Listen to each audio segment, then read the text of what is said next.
నమస్కారం. దూరదర్శన్ వార్తలకి స్వాగతం. నేను సరిత. ముందుగా ఈనాటి వార్తల్లోని ముఖ్యాంశాలు.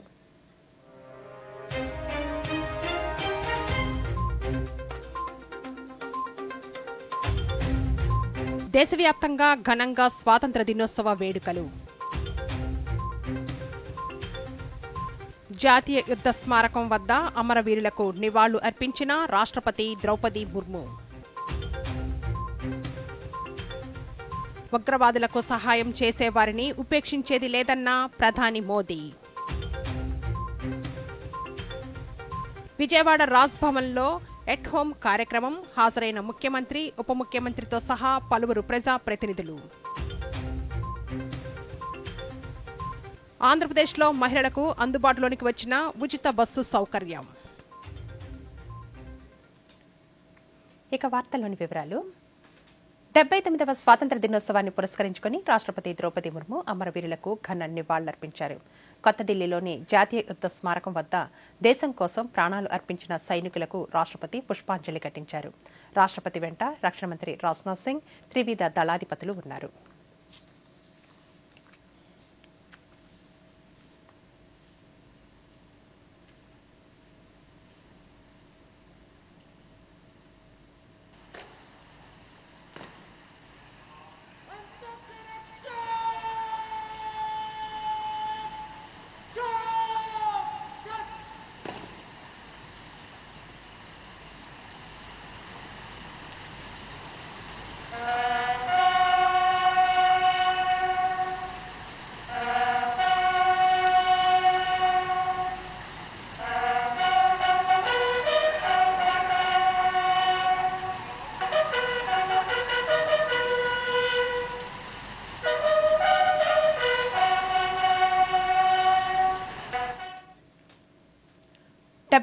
స్వాతంత్ర దినోత్సవ వేడుకలు ఢిల్లీలోని ఎర్రకోట వద్ద ఘనంగా జరిగాయి. ప్రధానమంత్రి నరేంద్ర మోదీ జాతీయ జెండాను ఎగురవేశారు. త్రివిధ దళాల నుండి గౌరవ వందనం స్వీకరించారు. ఈ సమయంలో ఎర్రకోట వద్ద MI-17 హెలికాప్టర్లు పూలవర్షం కురిపించాయి. ఈ సందర్భంగా మోదీ మాట్లాడుతూ ఆపరేషన్ సింధూర్తో ప్రపంచానికి భారత సత్తా చాటామన్నారు.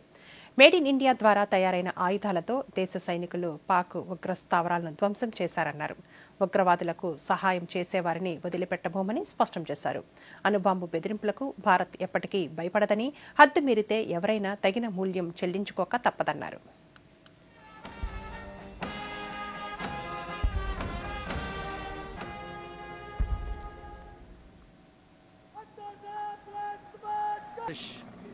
स्वाधीनता दिवस समारोह को अनोखा कलेवर प्रदान कर रहे हैं भारतीय वायुसेना के 2 MI-17 हेलीकॉप्टर्स एक राष्ट्रीय ध्वज लिए हुए आपके स्क्रीन पर फूलों की वर्षा करता हुआ, और दूसरा ऑपरेशन सिंदूर को दर्शाने वाला ध्वज लिए हुए इन हेलीकॉप्टर्स की कमान संभाल रहे हैं विंग कमान। आजादी का ये महापर्व 140 करोड़ संकल्पों का पर्व है। उमंग से भरा हुआ देश एकता की भावना को निरंतर मजबूती दे रहा है। 140 करोड़ देशवासी आज तिरंगे के रंग में रंगे हैं।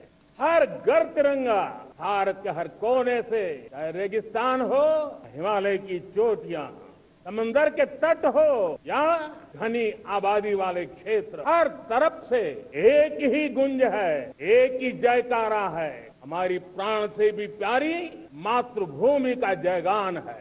मुझे बहुत गर्व हो रहा है। आज मुझे लाल किले की प्राचीर से ऑपरेशन सिंदूर के वीर जाबाजों को सैल्यूट करने का अवसर मिला है। हमारे वीर जाबाज सैनिकों ने दुश्मनों को उनकी कल्पना से परे सजा दी है। मेरे प्यारे देशवासी, ऑपरेशन सिंदूर उसी आक्रोश की अभिव्यक्ति है। 22 तारीख के बाद हमने हमारे सेना को खुली छूट दे दी। रणनीति वो तय करे, लक्ष्य वो तय करे, समय भी वो चुने, और हमारी सेना ने वो करके दिखाया जो कई दशकों तक कभी हुआ नहीं। దేశ యువత కోసం 1,00,000 కోట్ల రూపాయలతో కొత్త ప్రణాళిక రూపొందించినట్లు ప్రధానమంత్రి నరేంద్ర మోదీ తెలిపారు. ఎర్రకోట నుండి మాట్లాడుతూ ప్రైవేటు కంపెనీల్లో కొత్తగా చేరే ఉద్యోగులకు ప్రధానమంత్రి వికసిత్ భారత్ రోజ్గార్ యోజన కింద 15,000 రూపాయలను అందిస్తామన్నారు. త్వరలో మేడ్ ఇన్ ఇండియా చిప్లు మార్కెట్లోనికి వస్తాయన్నారు. సముద్రంలో సహజ వనరులు, గ్యాస్, చమురు అన్వేషణకు వీలుగా నేషనల్ డీప్ వాటర్ ఎక్స్ప్లోరేషన్ మిషన్ను ప్రారంభించినట్లు చెప్పారు. అన్ని రంగాల్లో సంస్కరణలు తీస్తున్నామన్న ప్రధాని జీఎస్టీ భారాన్ని తగ్గించేందుకు రాష్ట్రాలతో చర్చించి మార్పులు చేర్పులు చేస్తున్నామని తెలిపారు. निरंतर क्षीण होता जाता है और इसलिए हमारे सामर्थ्य को बचाए रखने, बनाए रखने और बढ़ाए रखने के लिए आत्मनिर्भर होना बहुत अनिवार्य है। साथियों, हमने ऑपरेशन सिंदूर में देखा है मेड इन इंडिया की कमाल क्या थी। दुश्मन को पता तक न चला कि कौन से शस्त्रास्त्र है, ये कौन सा सामर्थ्य है जो पलक भर में उनको नष्ट कर रहा है। 21वीं सदी टेक्नोलॉजी ड्रिवन सेंचुरी है। हम जब टेक्नोलॉजी के अलग अलग आयामों की बात करते हैं तो मैं आपका ध्यान आकर्षित करता हूं सेमीकंडक्टर पे। उदाहरण के तौर पे बताता हूं, 50-60 साल पहले सेमीकंडक्टर को लेकर के फाइलें शुरू हुई। 50-60 साल पहले फैक्ट्री का विचार चालू हुआ। आप मेरे नौजवानों जान करके हैरान हो जाएंगे, आज सेमीकंडक्टर जो पूरी दुनिया की एक ताकत बन गया है। हमारे बाद कई देश सेमीकंडक्टर में आज महारत हासिल करके दुनिया में अपनी ताकत को प्रस्थापित कर। बजट का बहुत बड़ा हिस्सा ये पेट्रोल, डीजल, गैस इन सबको लाने के लिए खर्च होता, लाखों करोड़ रुपये चले जाते। अगर हम ऊर्जा में डिपेंडेंट न होते तो वो धन मेरे స్వాతంత్ర దినోత్సవాన్ని పురస్కరించుకుని ఢిల్లీలోని మహాత్మా గాంధీ సమాధి రాజ్ఘాట్ వద్ద ప్రధానమంత్రి నరేంద్ర మోదీ పుష్పాంజలి ఘటించి నివాళులర్పించారు. స్వాతంత్ర సంగ్రామంలో అహింసను ఆయుధంగా చేసుకుని గాంధీజీ చేసిన పోరాటాన్ని ప్రధాని స్మరించుకున్నారు.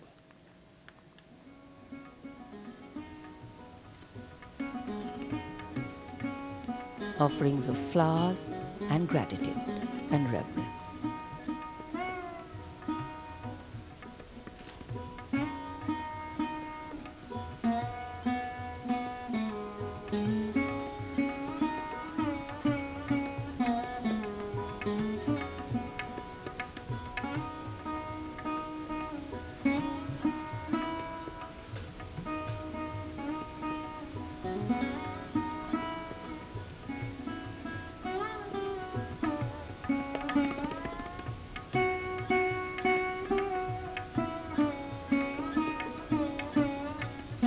Reflective moment to see, to seek, to sacrifice.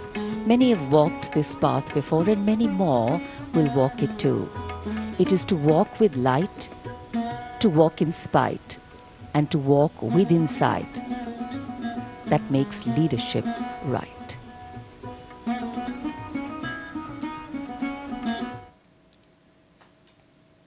రాష్ట్రంలో మహిళలకు ఉచిత బస్సు ప్రయాణాన్ని ముఖ్యమంత్రి నారా చంద్రబాబు నాయుడు విజయవాడలో ఈరోజు ప్రారంభించారు. స్త్రీశక్తి పేరుతో మహిళలకు ఉచిత బస్సు ప్రయాణ పథకం ద్వారా దాదాపు 2,50,00,000 మంది రాష్ట్ర మహిళలు 74% బస్సుల ద్వారా రాష్ట్రంలో ఎక్కడి నుండి ఎక్కడికైనా ఉచితంగా ప్రయాణించే అవకాశం కల్పిస్తున్నారు. ఈ సందర్భంగా ముఖ్యమంత్రి మాట్లాడుతూ మహిళా సాధికారతే ప్రభుత్వ లక్ష్యమన్నారు. రాష్ట్ర పునర్నిర్మాణం కోసం అడుగులు వేస్తున్నామన్నారు. పేరు కూడా స్త్రీ శక్తి అని పేరు పెట్టాం. ఇప్పుడు నుంచి ప్రతి ఆడబిడ్డ బస్సు ఎక్కి రాష్ట్రంలో ఏ ప్రాంతానికి పోవాలన్నా స్వేచ్ఛగా వెళ్లే అధికారం మీకు ఇచ్చామని మీ అందరికీ విజ్ఞప్తి చేస్తున్నాను. సూపర్ 6 ఆ రోజు చెప్తే నమ్మలేదు, ఈ రోజు గర్వంగా చెప్తున్నా సూపర్ 6. కానీ ఈ రోజు నేను గర్వంగా చెప్పగలుగుతున్నా, ప్రతి ఒక్క కుటుంబంలో ఆ కుటుంబానికి ఆర్థిక ఆసరాగా తయారైంది నా తెలుగింటి. అంతకుముందు ముఖ్యమంత్రి నారా చంద్రబాబు నాయుడు ఆర్టీసీ బస్సులో ప్రయాణించారు. శ్రీశక్తి పథకం ప్రారంభం సందర్భంగా ముఖ్యమంత్రి, ఉప ముఖ్యమంత్రి పవన్ కళ్యాణ్, మంత్రి నారా లోకేష్ ఉండవల్లి నుండి విజయవాడ బస్టాండ్ వరకు ఆర్టీసీ బస్సులో మహిళలతో కలిసి ప్రయాణించారు. బస్సులో ప్రయాణిస్తున్న మహిళలతో ముచ్చటించారు. ఉండవల్లి నుండి తాడేపల్లి, కనకదుర్గ వారధి మీదుగా ప్రయాణిస్తున్న సమయంలో ప్రజలు రహదారికి ఇరువైపులా నిలబడి ముఖ్యమంత్రికి ధన్యవాదాలు తెలిపారు.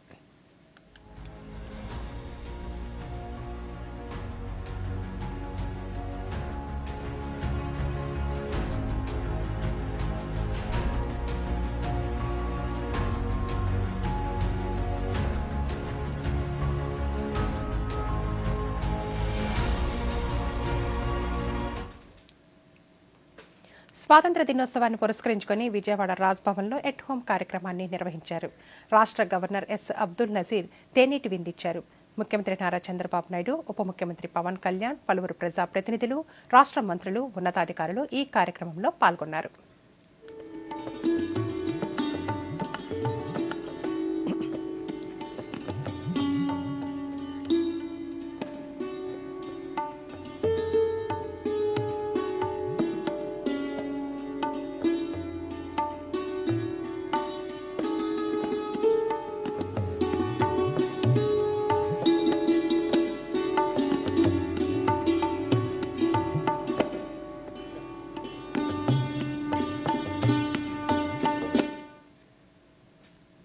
తిరుపతి ఆర్టీసీ బస్టాండ్లో రాష్ట్ర దేవాదాయ శాఖ మంత్రి ఆనం రామనారాయణ రెడ్డి శ్రీశక్తి పథకాన్ని ప్రారంభించారు. ఈ సందర్భంగా మంత్రి మాట్లాడుతూ ఈ పథకాన్ని అమలు చేసేందుకు జిల్లాలో 918 బస్సులను సిద్ధంగా ఉంచామన్నారు. ఆర్టీసీ బస్సుల్లో 90,000 మంది మహిళలు ప్రయాణం చేయనున్నట్లు తెలిపారు. ఇచ్చిన ప్రతి హామీని నెరవేరుస్తున్నామన్నారు.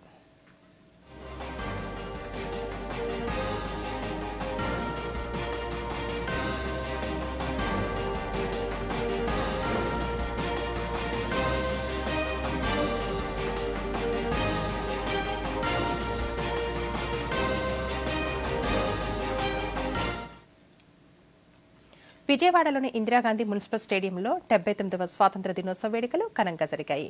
ముఖ్యమంత్రి నారా చంద్రబాబు నాయుడు జాతీయ జెండాను ఎగురవేసి పోలీసుల నుండి గౌరవ వందనం స్వీకరించారు. ఈ వేడుకల్లో వివిధ శాఖల శకటాల ప్రదర్శన, పెరేడ్ ఆకట్టుకున్నాయి. అనంతరం ముఖ్యమంత్రి మాట్లాడుతూ మహిళలకు శ్రీశక్తి పేరుతో నేటి నుండి ఉచిత బస్సు ప్రయాణ పథకం అమలు చేస్తున్నట్లు తెలిపారు. మెగా డిఎస్సీ నియామకాలను ఈ నెలాఖరుకు పూర్తి చేస్తామన్నారు. బనకచర్లతో ఏ రాష్ట్ర నీటి ప్రయోజనాలకు నష్టం వాటిల్లదని పేర్కొన్నారు.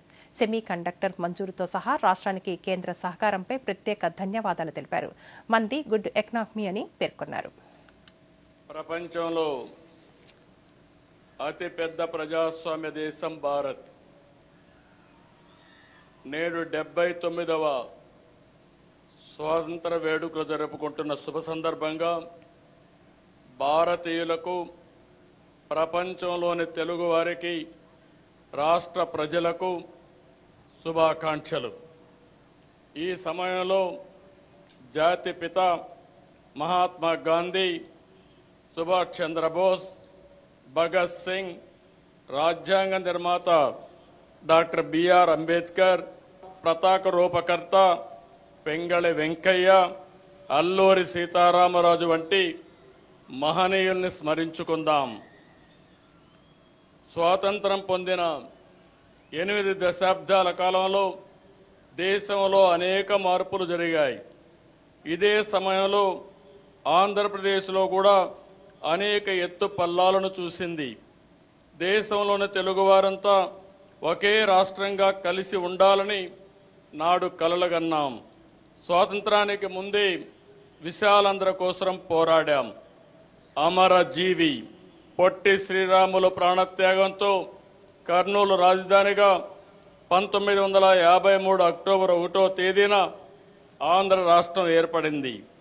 ఆ తర్వాత 1956 నవంబర్ 1వ తేదీన హైదరాబాద్. ఇప్పుడొక చిన్న విరామం. जन जन का रखे ध्यान, टीबी मुक्त भारत अभियान। पौष्टिक आहार है टीबी के खिलाफ सबसे बड़ा हथियार। पौष्टिक आहार से उपचार परिणाम बेहतर होते हैं और स्वास्थ्य में तेजी से सुधार आता है। इसीलिए तो निक्षय पोषण योजना के अंतर्गत इलाज के दौरान हर रोगी को मिलते हैं 1000 रुपए प्रति माह पोषण सहायता के रूप में और सभी टीबी रोगियों के लिए न्यूट्रिशन सप्लीमेंट देने का प्रावधान है। साथ ही टीबी रोगियों के इलाज के दौरान हजारों निक्षय मित्र उन्हें पोषण किट प्रदान करते हैं। आप भी निक्षय मित्र बनकर टीबी रोगियों की सहायता कर सकते हैं। अधिक जानकारी के लिए nikshay.in पर जाएं। आइए हम सब साथ मिलकर देश को टीबी मुक्त बनाएं। निक्षय मित्रों से मिली शक्ति टीबी के मरीजों को नई ऊर्जा दे रही है। स्वास्थ्य एवं परिवार कल्याण मंत्रालय द्वारा जनहित में जारी। మేము ఇంట్లో గుడ్లు పెట్టకుండా మమ్మల్ని ఎవరు ఆపలేరు. నేను ఆపగలను. నీకు తెలీదా మేము ఏడీస్ దోమలమని? మేము డెంగూ చికెన్ గునియా అని వ్యాపింపజేస్తాం. మాస్టర్ గారు స్కూల్లో డెంగూ నుండి నివారణ కోసం అన్ని వివరాలు చెప్పారు. అవునా బాబు, మాకే ఛాలెంజా? గుడ్డు తప్పకుండా పెట్టి తీరుతాను. పెట్టనివ్వను. అయ్యో, ఇక్కడంతా శుభ్రంగా ఉంది. డెంగూ నుండి నివారణ కోసం కూలర్లోని నీళ్లను ప్రతి వారం మార్చండి. బకెట్ ఇంకా ట్యాంకులని చాలా జాగ్రత్తగా మూసిపెట్టండి. మొత్తం శరీరం నిండా బట్టలు వేసుకోండి. దోమలు కుట్టకుండా క్రీమ్, కాయిల్ లేదా అగరబత్తిని ఉపయోగించండి. డెంగూతో పోరాటం అంటే డెంగూ నుండి ముక్తి. తిరిగి వార్తలకి స్వాగతం. రాష్ట్ర వ్యాప్తంగా 79వ స్వాతంత్ర దినోత్సవ వేడుకలు ఘనంగా జరిగాయి. జిల్లాలలో రాష్ట్ర మంత్రులు, అధికారులు జాతీయ పతాకాలను ఆవిష్కరించి పోలీసుల గౌరవ వందనం స్వీకరించారు. ఈ సందర్భంగా ఏర్పాటు చేసిన శకటాల ప్రదర్శనలు అందరినీ ఆకట్టుకున్నాయి. రాష్ట్ర వ్యాప్తంగా జరిగిన స్వాతంత్ర దినోత్సవ వేడుకలను ఇప్పుడు చూద్దాం. 79వ స్వాతంత్ర దినోత్సవ వేడుకలు అమరావతిలోని అసెంబ్లీ ప్రాంగణంలో ఘనంగా జరిగాయి. ఈ వేడుకల్లో శాసనసభాపతి చింతకాయల అయ్యన్న పాత్రుడు జాతిపిత మహాత్మాగాంధీ చిత్రపటానికి పుష్పాంజలి ఘటించి ఘనంగా నివాళులర్పించారు. అనంతరం జాతీయ జెండాను ఆవిష్కరించారు. ఈ సందర్భంగా అయ్యన్న పాత్రుడు మాట్లాడుతూ, స్వాతంత్ర్యంతో మనకు స్వేచ్ఛ లభించిందని, అయితే ప్రతి ఒక్కరూ వారి వారి బాధ్యతలను తెలుసుకొని మన ప్రజాస్వామ్య వ్యవస్థను గౌరవించాలన్నారు. విశాఖ మహానగరంలో స్వాతంత్ర దినోత్సవ వేడుకలు ఘనంగా జరిగాయి. పోలీసు బ్యారెక్స్లో ఏర్పాటు చేసిన వేడుకల్లో రాష్ట్ర రెవెన్యూ శాఖ మంత్రి అనగాన సత్యప్రసాద్ జాతీయ జెండాను ఎగురవేశారు. అనంతరం పోలీస్ కమిషనర్ శంఖ ప్రతాప్ బాచి, కలెక్టర్ హరేంద్ర ప్రసాద్తో కలిసి పోలీస్ పెరేడ్ను తిలకించారు.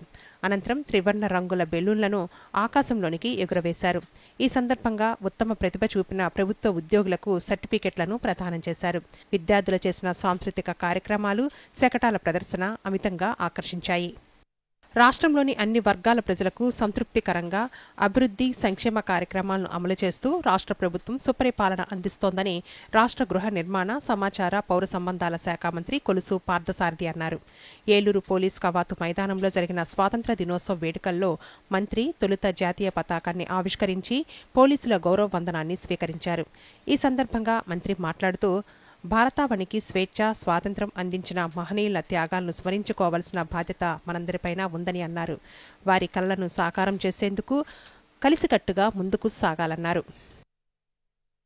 స్వాతంత్ర దినోత్సవ వేడుకలు తూర్పుగోదావరి జిల్లాలో ఘనంగా జరిగాయి. రాజమహేంద్రవరంలోని ఆర్ట్స్ కాలేజ్ గ్రౌండ్స్లో నిర్వహించిన సాంస్కృతిక కార్యక్రమాలు దేశభక్తి స్ఫూర్తిని నింపాయి.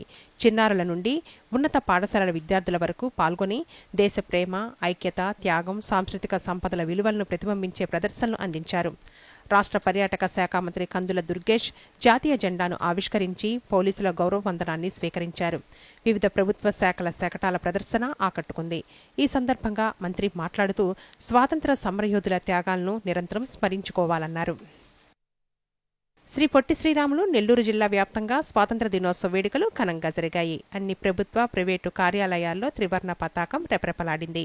హర్ఘర్ తిరంగా స్ఫూర్తితో స్వచ్ఛందంగా ఇళ్లపై ప్రజలు జాతీయ పతాకాన్ని ప్రదర్శించారు. జిల్లా కలెక్టరేట్లో జిల్లా కలెక్టర్ ఆనంద్ పతాకాన్ని ఆవిష్కరించారు. నెల్లూరు పోలీస్ కవాతు మైదానంలో జరిగిన వేడుకల్లో మంత్రి నారాయణ జాతీయ పతాకాన్ని ఆవిష్కరించి పోలీస్ గౌరవ వందనం స్వీకరించారు. శాంతి కపోతాలను ఎగురవేశారు. ఈ సందర్భంగా ప్రభుత్వ శాఖల శకటాల ప్రదర్శన పనితీరుకు దర్పణం పడుతూ ఆకట్టుకుంది. ఉమ్మడి నెల్లూరు జిల్లా వెంకటగిరిలోని 9వ ప్రత్యేక పోలీస్ క్యాంపు కార్యాలయంలో స్వాతంత్ర దినోత్సవ వేడుకలు ఘనంగా జరిగాయి. కమాండెంట్ ఈఎస్ఎస్ ప్రసాద్ జాతీయ పతాకాన్ని ఆవిష్కరించారు. అనంతరం ఆయన మాట్లాడుతూ, దేశ స్వాతంత్ర్యం ఎందరో మహానుభావులు, సమరయోధుల పోరాట ఫలితమే నేటి స్వేచ్ఛ, స్వాతంత్రమన్నారు. నంద్యాల జిల్లా కేంద్రం పిఎస్సి అండ్ కేవీఎస్సీ ప్రభుత్వ డిగ్రీ కాలేజ్ మైదానంలో అత్యంత వేడుకగా స్వాతంత్ర దినోత్సవ వేడుకలు నిర్వహించారు. ఈ వేడుకల్లో రోడ్లు, భవనాల శాఖ మంత్రి బీసీ జనార్దన్ రెడ్డి జాతీయ పతాకాన్ని ఆవిష్కరించారు. పహల్గాం ఉగ్రదాడిలో ప్రాణాలు కోల్పోయిన వారికి అంజలి ఘటించారు. ఈ సందర్భంగా మంత్రి మాట్లాడుతూ పేదరికం లేని సమాజ నిర్మాణం కోసం కృషి చేస్తున్నామన్నారు. సమాజంలో ఆర్థిక అసమానతలు పోవాలంటే ప్రతి ఒక్కరూ విద్యావంతులు కావాల్సిన అవసరం ఉందని రాష్ట్ర శాసనమండలి అధ్యక్షులు కొయ్యే మోషన్ రాజు అన్నారు. 79వ స్వాతంత్ర దినోత్సవ వేడుకలను పురస్కరించుకొని అమరావతిలోని రాష్ట్ర అసెంబ్లీ భవన ప్రాంగణంలో జరిగిన వేడుకల్లో ఆయన మహాత్మాగాంధీ చిత్రపటానికి పుష్పాంజలి ఘటించి ఘనంగా నివాళులర్పించారు. అనంతరం జాతీయ జెండాను ఆవిష్కరించారు. ఈ సందర్భంగా మోషన్ రాజు మాట్లాడుతూ స్వాతంత్ర్యం వచ్చి 79 ఏళ్లు అవుతున్నా ఇంకా సమాజంలోని ఆర్థిక అసమానతలు తొలగిపోలేదని, అందుకు కారణం అందరికీ ఇంకా పూర్తి స్థాయిలో విద్యా వైద్య సౌకర్యాలు అందకపోవడమేనని పేర్కొన్నారు. విద్యా వైద్య సేవలను పూర్తి స్థాయిలో ప్రతి ఒక్కరికి అందే విధంగా చూడాల్సిన బాధ్యత ప్రభుత్వాలపై ఉందని అన్నారు. అనంతపురం జిల్లా గుంతకల్ రైల్వే డివిజన్లో స్వాతంత్ర దినోత్సవ వేడుకలు ఘనంగా జరిగాయి. గుంతకల్ రైల్వే కవాతు మైదానంలో నిర్వహించిన వేడుకల్లో డిఆర్ఎం చంద్రశేఖర్ గుప్తా జాతీయ పతాకాన్ని ఆవిష్కరించి పోలీసుల గౌరవ వందనాన్ని స్వీకరించారు. ఈ సందర్భంగా రైల్వే డివిజన్ పరిధిలో జరిగిన ప్రగతిని వివరించారు. 2024-25 సంవత్సరానికి గాను రైల్వే డివిజన్లో పలు అభివృద్ధి కార్యక్రమాలు జరిగాయని పేర్కొన్నారు. గుంటూరు జిల్లా తాడేపల్లిలోని వైఎస్ఆర్సీపీ కేంద్ర కార్యాలయంలో స్వాతంత్ర దినోత్సవ వేడుకలు ఘనంగా నిర్వహించారు. ఈ వేడుకల్లో రాష్ట్ర సమన్వయకర్త, ప్రభుత్వ మాజీ సలహాదారు సజ్జల రామకృష్ణారెడ్డి జాతీయ జెండాను ఆవిష్కరించారు. ఈ సందర్భంగా స్వాతంత్ర సమరయోధుల చిత్రపటాలకు పూలమాల వేసి ఘనంగా నివాళులర్పించారు. ఈ సందర్భంగా ఆయన మాట్లాడుతూ దేశం కోసం పోరాడి ప్రాణాలు అర్పించిన మహనీయుల అడుగు జాడల్లో నడవాలని పిలుపునిచ్చారు. అమరావతిలోని హైకోర్టు ప్రాంగణంలో స్వాతంత్ర దినోత్సవ వేడుకలు ఘనంగా జరిగాయి. హైకోర్టు ప్రధాన న్యాయమూర్తి జస్టిస్ ధీరజ్ సింగ్ ఠాకూర్ జాతీయ పతాకాన్ని ఆవిష్కరించారు. ఈ కార్యక్రమంలో పలువురు న్యాయమూర్తులు, సిబ్బంది పాల్గొన్నారు. ఈ సందర్భంగా ధీరజ్ సింగ్ ఠాకూర్ మాట్లాడుతూ స్వాతంత్ర్యం కోసం పోరాడిన వారిని స్మరించుకోవాలన్నారు. సైనికులు దేశ సరిహద్దుల్లో పహారా కాస్తూ దేశ ప్రజలను సురక్షితంగా ఉంచుతున్నారన్నారు.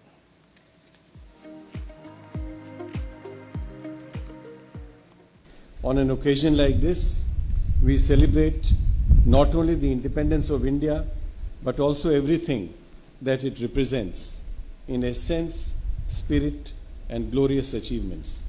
We take this moment to remind every Indian to honor the heroes of our freedom struggle who made sacrifices in freedom for all of us. We also commemorate our soldiers in uniform who laid down their lives in the service of the nation and express gratitude to those who continue to secure our borders to keep us safe and protected. It should be our firm resolve. Shri Sathya Sai జిల్లా హిందూపురంలో శ్రీశక్తి పథకాన్ని జిల్లా joint collector Abhishek పచ్చజెండా ఊపి ప్రారంభించారు. స్థానిక శాసనసభ్యుడు Nandamuri Balakrishna RTC depot నుండి అనంతపురం వెళ్లే service బస్సులో మహిళా ప్రయాణికులను ఎక్కించుకుని తన కార్యాలయం వరకు బస్సు నడిపారు. ఈ సందర్భంగా ఆయన మాట్లాడుతూ ఇచ్చిన ప్రతి హామీని నెరవేరుస్తున్నామన్నారు.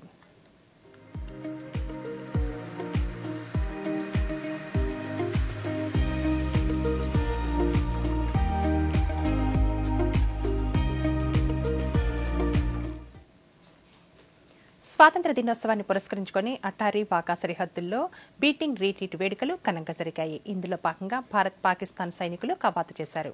పంజాబ్లోని అమృత్సర్లో ఉన్న అటారీ సరిహద్దుల్లో జరిగే ఈ వేడుకలను వీక్షించేందుకు వేల సంఖ్యలో ఇరు దేశాల పౌరులు హాజరయ్యారు. ఈ ప్రదర్శనలో ఇరు దేశాల సైనికులు కవాతుతో పాటు పలు ప్రదర్శనలు చేశారు.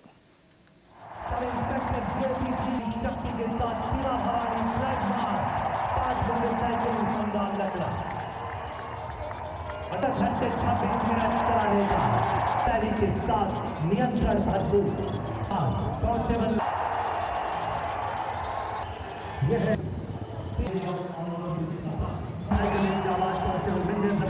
इनका रिकॉर्ड है 3 सीमा भवानी कांस्टेबल अमन कौर के नेतृत्व में आगे बढ़ती ऐसी स्थिति में 3 घंटे 45 मिनट तक मोटरसाइकिल पोजीशन तरफ रखे और यह है कांस्टेबल महानंदा पूरी तीव्रता के साथ संतुलन बनाए हुए कुशल प्रशिक्षण के बाद यह स्तर हासिल होता है। अपने लेवल पर कभी ट्राई ना करें। और यह 79వ స్వాతంత్ర దినోత్సవం సందర్భంగా రాజస్థాన్ వాసి వెండి త్రివర్ణ పతాకం సూక్ష్మ బంగారు విమానాలను రూపొందించాడు. ఉదయపూర్కు చెందిన స్వర్ణ కళాకారుడు డాక్టర్ ఇక్బాల్ సక్కా 2 మిల్లీమీటర్ల వెండి త్రివర్ణ పతాకం 6 సూక్ష్మ బంగారు విమానాలను రూపొందించాడు. ప్రతి విమానం కేవలం 1 గ్రాము బరువు ఉంటుంది. వీటిని ప్రత్యేక లెన్సుల ద్వారా చూడవచ్చు. 110 ప్రపంచ రికార్డులు సాధించిన ఇక్బాల్ ఈ సూక్ష్మ కళాకృతులను కేవలం 10 రోజుల్లోనే తయారు చేశారని పేర్కొన్నారు. उसको खुशी में 4 चांद लगाने के लिए मैंने हमारे देश को भेंट करने के लिए सबसे छोटा विश्व का एक तिरंगा झंडा बनाया है जो चांदी का है, और उसके साथ मैंने 6 वायुयान बनाए हैं जो ऐसा प्रतीत हो रहा है झंडे के ऊपर उड़ते हुए, और हमारे देश का जो झंडा है उसको वो सलामी कर रहे हैं. और ये मैं भारत सरकार को भेंट करने जा रहा हूँ जो आधुनिक कला केंद्र है दिल्ली में. భారతీయ అంతరిక్ష పరిశోధన సంస్థ ఇస్రో అంతరిక్ష పరిశోధనల కోసం భారత ప్రభుత్వం నెలకొల్పిన సంస్థ. 1969లో స్వాతంత్ర దినోత్సవం రోజున స్థాపించారు. నేడు ప్రపంచ అంతరిక్ష రంగంలో అందరి చూపు ఇస్రో వైపు చూసేలా ఎదిగింది. 1975లో మొదటి ఉపగ్రహం ఆర్యభట్ట ప్రయోగం నుండి పిఎస్ఎల్వి ఐఎస్ఎస్ వ్యోమగామి మిషన్ వరకు ఇస్రో ఎన్నో విజయాలను సాధించింది. ఇస్రో చంద్రయాన్ 3 వంటి ప్రతిష్టాత్మక ప్రాజెక్టులతో ప్రపంచ రికార్డులను సృష్టించి తక్కువ ఖర్చుతో విజయవంతమైన స్పేస్ మిషన్లను పూర్తి చేయగలమని నిరూపించింది. భవిష్యత్తులో గగన్యాన్ వంటి ప్రాజెక్టులతో వ్యోమగాములను అంతరిక్షంలోనికి పంపాలని లక్ష్యంగా ఇస్రో ముందుకు సాగుతోంది.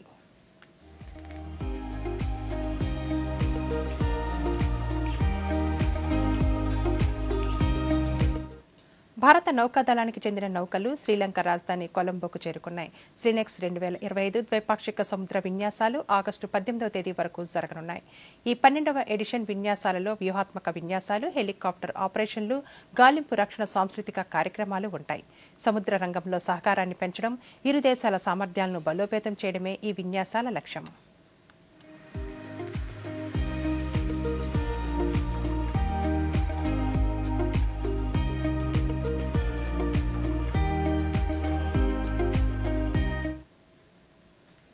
విజయవాడలోని ప్రకాశం బ్యారేజ్కి వరద ప్రవాహం తగ్గుముఖం పడుతుంది. ప్రస్తుతం బ్యారేజ్కి 3,89,025 క్యూసెక్ల వరద వచ్చి చేరుతోంది. దీంతో బ్యారేజ్ 70 గేట్లను ఎత్తి దాదాపు అంతే మొత్తంలో నీటిని దిగువకు విడుదల చేస్తున్నారు. బ్యారేజ్ ప్రస్తుత నీటి మట్టం 12 అడుగులుగా నమోదైంది. నీటి ప్రవాహం కాస్త తగ్గినప్పటికీ లోతట్టు ప్రాంతాల ప్రజలు అప్రమత్తంగా ఉండాలని అధికారులు తెలిపారు.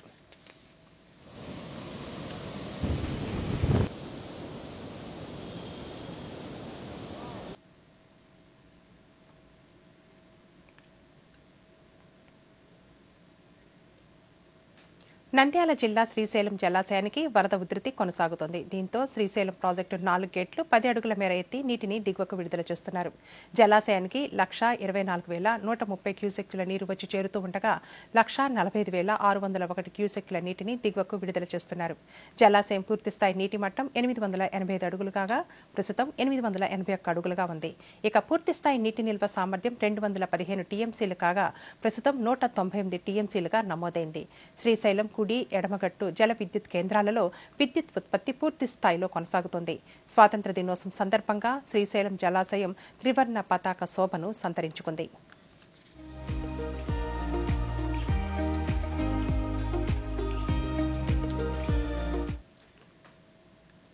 దక్షిణ ఒడిశా, ఉత్తర ఆంధ్రప్రదేశ్ తీరాలలో వాయువ్య పశ్చిమ మధ్య బంగాళాఖాతంలో అల్పపీడనం కొనసాగుతోంది.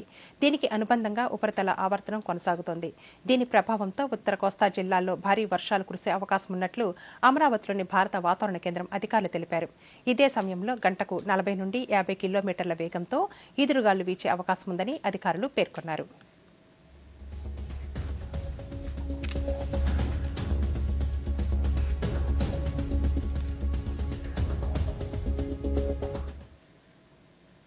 ఈ వార్తలు ఇంతటితో సమాప్తం. నమస్కారం.